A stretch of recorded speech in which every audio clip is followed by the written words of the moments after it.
Ça. Bonsoir tout le monde. Alors, pour faire le lien entre le comique et le plus sérieux, moi j'incarne le plus sérieux, j'ai quand même piqué à Fred une de ses bonnes blagues.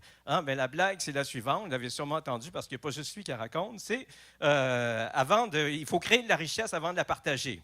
Elle est bonne quand même, hein? Mais ça, on l'a entendu quand même longtemps, tout le temps, des années, alors que, bon, on sait que c'est totalement absurde. La richesse, il y en a, hein? Et la question, ben, c'est plus comment ça se fait avec tant de richesse qu'on n'a pas d'argent pour la santé, qu'on n'a pas d'argent pour l'éducation, qu'on n'a pas d'argent pour la culture, qu'on n'a pas d'argent pour les programmes sociaux, qu'on n'a pas d'argent pour rien. Hein? Alors, quand même, cette question-là, c'est une question préoccupante. Et je me la suis posée, j'imagine, comme la majorité des gens ici. Et j'ai cherché, finalement, il y a quelques années de ça, j'ai cherché, finalement, des réponses. Et là, dans le magasinage des causes, hein, parce que souvent, on cherche, je suis tombé sur l'association ATTAC, dont je fais toujours partie, qui, elle, avait des réponses. Alors, à l'origine, ça fait plusieurs années de ça, mais ATTAC disait, écoutez, ça serait intéressant qu'il y ait une taxe sur les transactions financières. Alors, imaginez, une journée comme aujourd'hui, il y a eu pour des milliers de milliards de transactions financières. Une journée tout à fait ordinaire. Demain, ça va être la même chose. Alors, ATTAC disait, cette idée-là, c'était, on va aller chercher juste une petite portion de ça, puis ça va avoir deux effets. Premier effet, ça va faire que les robots qui font ces transactions-là à la nanoseconde, les robots, ils vont se calmer les hormones un peu, ils vont arrêter de spéculer comme ça, comme des fous. Parce que dans le fond, ce problème, tout ce système financier fait que quand ça va bien, on n'entend jamais parler, puis quand ça va mal, c'est nous qui devons payer. C'est ça qui s'est passé avec la crise 2007-2008, ça peut arriver dans l'avenir. Et en plus, cette taxe-là, elle peut rapporter des sommes assez considérables qu'on peut investir justement dans les services publics. Donc, ça, c'était la première idée. La deuxième idée, c'était, écoutez, il y a quelque chose qui s'appelle les paradis fiscaux et il y aurait beaucoup d'argent qui s'en va là-dedans. Les paradis fiscaux.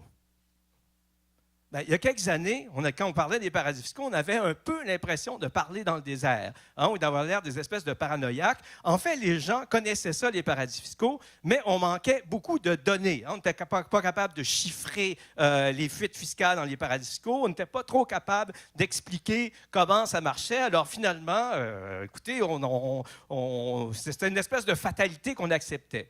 Et là, heureusement, il y a eu des chercheurs comme Alain Deneau, qui est présent ici dans la salle, qui ont éclairé nos lanternes. Ça s'est passé ici au Québec, ça s'est passé ailleurs dans le monde.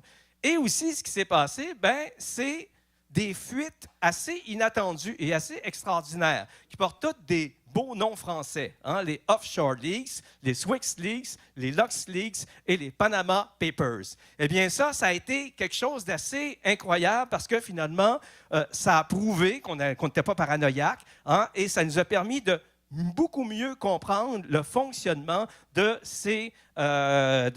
tout ce système. Le hic, c'est que les lanceurs d'alerte qui nous ont fait prendre conscience de ça, eh bien, ces gens-là, actuellement, ils sont soit obligés de se cacher ou soit ils sont poursuivis en justice.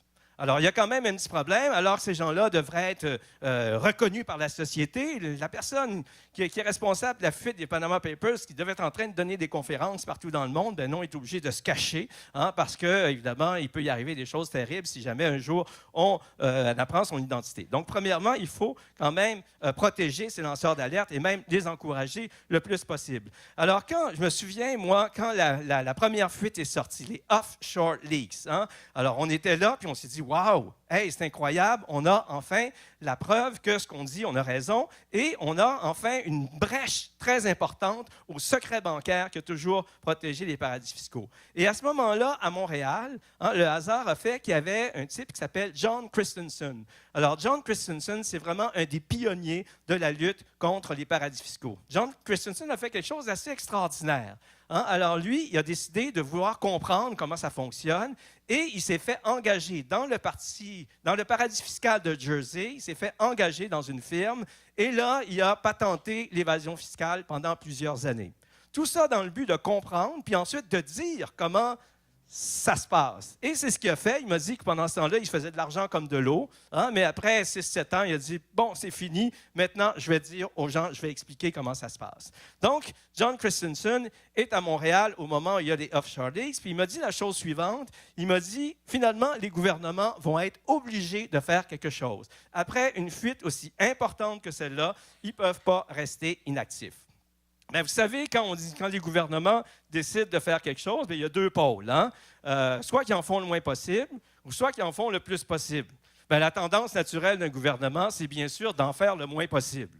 Et c'est là que nous, on entre en jeu. Eh bien, il faut faire de la pression, pousser les gouvernements pour que, justement, cette espèce de réflexe naturel qu'ils ont de rien faire, eh bien, ça se transforme en quelque chose qui est beaucoup plus positif. Et au mois d'août dernier, au Forum social qui a eu lieu à Montréal, eh bien, c'est là que des gens de différents pays se sont réunis et on s'est dit, ça va faire 1 an le 3 avril, donc cette année, maintenant, ça va faire 1 an qu'il y aura eu les Panama Papers et ça serait intéressant de faire une semaine d'action internationale contre les paradis fiscaux. Et dans cette rencontre, c'est intéressant parce qu'il y avait des gens du Nord et il y avait aussi des gens du Sud, donc les deux continents. Et quand on regarde la question des paradis fiscaux, on se rend compte que c'est un problème pour nous, mais pour les pays du Sud, c'est un problème qui est exponentiel. C'est beaucoup plus grave que ce qu'on connaît. C'est des gens qui sont pris avec un problème de pauvreté endémique. Et là, ben, en plus, il y a de l'évasion fiscale qui atteint des dimensions tout à fait extraordinaires. Donc, la lutte contre les paradis fiscaux, c'est aussi une question de solidarité internationale. Alors donc, on va faire cette semaine d'action internationale contre les paradis fiscaux et ce spectacle en est quand même une belle conséquence.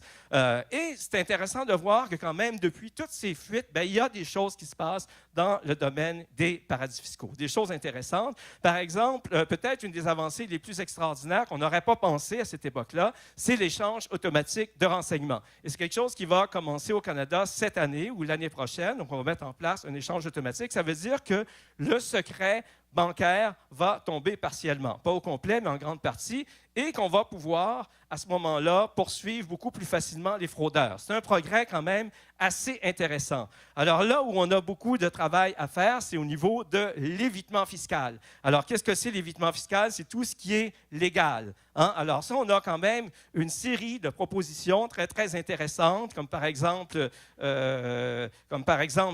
déclarer les revenus des entreprises dans les pays où ça se passe. Donc, on ne sait plus la filiale dans le paradis fiscal qui enregistre le profit. Alors, c'est ici, puis à ce moment-là, bien, ils doivent payer leurs taxes comme tout le monde.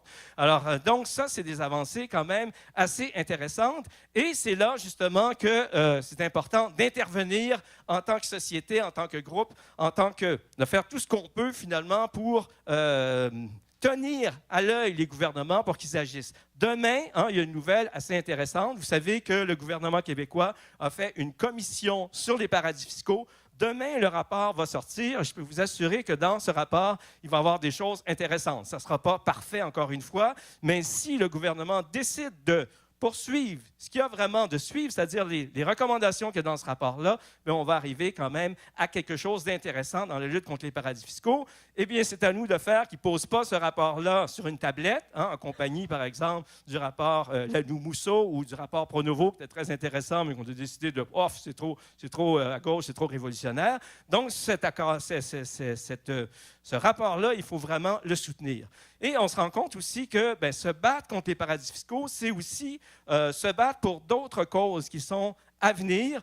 Peut-être la tendance la plus inquiétante actuellement, c'est oui, on commence à se battre contre les paradis fiscaux, c'est très bien, mais on est en train de transformer aussi les États, les différents États en paradis fiscaux. Le Canada devient un paradis fiscal. Il y a une concurrence fiscale entre les pays qui fait que chacun paye de moins en moins d'impôts. Et finalement, on se retrouve avec des impôts tellement bas pour les entreprises qu'ils n'ont même plus besoin de paradis fiscaux. Donc ça, c'est vraiment au programme. Il faut vraiment s'attaquer à cette question-là. Il y a la question aussi de la fiscalité du capital. Cette taxe sur les transactions financières qu'il faut mettre au programme. Donc, vous voyez, c'est en s'attaquant aux paradis fiscaux, bien, c'est comme un premier pas dans l'escalier qui va nous mener vers des progrès sociaux quand même très intéressants. Alors là, évidemment, il ne faut pas se laisser impressionner par les Donald Trump, Marine Le Pen, et les Éric Duhem aussi de ce monde, il ne faut pas l'oublier, celui-là. Donc, tous ces gens-là qui, on a souvent tendance qu'on va reculer derrière ça, mais non, ce n'est pas vrai. Le monde ne recule pas. Je pense qu'il y a des luttes qui sont très porteuses. Celle sur les paradis fiscaux est porteuse. On est en train d'avancer. Donc, je pense qu'il faut vraiment mettre l'action là-dessus parce que, oui, on peut remporter des victoires et ça, c'est une victoire qu'on peut remporter. Alors, merci beaucoup.